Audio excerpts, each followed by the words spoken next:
محمد صلی اللہ علیہ وسلم کی 4 بیٹیوں کے نام: زینب رضی اللہ عنہا، رقیہ رضی اللہ عنہا، ام کلثوم رضی اللہ عنہا، فاطمہ رضی اللہ عنہا.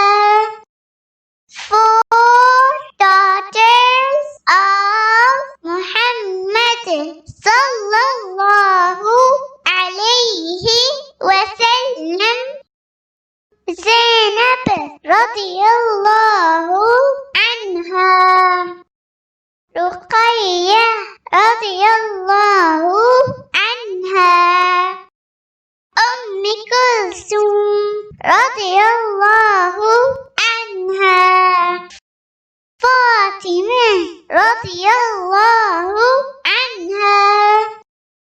Muhammad sallallahu alayhi wa sallam की 4 बेटियों के नाम: ज़ैनब रज़ियल्लाहु अन्हा, रुक़य्या रज़ियल्लाहु अन्हा, उम्म कुलसूम रज़ियल्लाहु अन्हा, फातिमा रज़ियल्लाहु अन्हा.